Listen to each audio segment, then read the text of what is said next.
Berikut adalah gumpalan awan hitam mirip gulungan ombak besar seperti tsunami muncul di langit sekitar Kabupaten Aceh Barat, Nagan Raya hingga Aceh Barat Daya. Senin 10 Agustus 2020 pagi. Kemunculan awan itu menghebohkan warga media sosial. Foto dan video munculnya fenomena awan aneh ini di wilayah pesisir pantai barat Aceh itu juga viral di media sosial sehingga menggegerkan para netizen.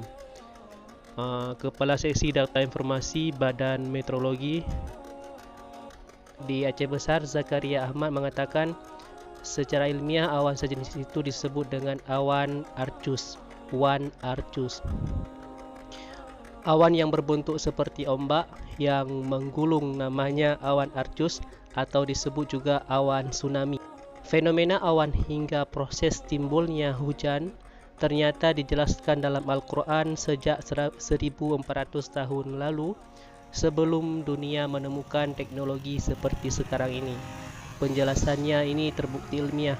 Berikut ayat Al-Quran yang menjelaskan tentang fenomena awan ini terdapat dalam surah An-Nur ayat 40 yang artinya atau keadaan orang-orang kafir seperti gelap gulita di lautan yang dalam yang diliputi oleh gelombang demi gelombang. Di atasnya ada lagi awan gelap. Itulah gelap gulita yang berlapis-lapis. Apabila dia mengeluarkan tangannya, dia hampir tidak dapat melihatnya. Barang siapa tidak diberi cahaya ataupun petunjuk oleh Allah, maka dia tidak mempunyai cahaya sedikit pun. Selanjutnya dalam surah An-Nur ayat 43 yang artinya, tidakkah engkau melihat bahawa Allah menjadikan awan bergerak perlahan, kemudian mengumpulkannya, lalu dia menjadikannya bertumpuk-tumpuk, lalu engkau lihat hujan keluar dari celah-celahnya. Dia juga menurunkan butiran-butiran es dari langit, yaitu dari gumpalan-gumpalan awan seperti gunung-gunung. Maka ditimpakannya itu kepada siapa yang dia kehendaki dan dihindarkannya dari siapa yang dia kehendaki.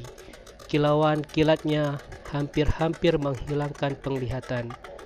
Demikian adalah jelas terbukti ilmiah bahawa fenomena yang terjadi di Melabuh kemarin itu terbukti juga dijelaskan dalam surah An-Nur, yaitu dalam Al-Quran sebagaimana yang kita bacakan tadi.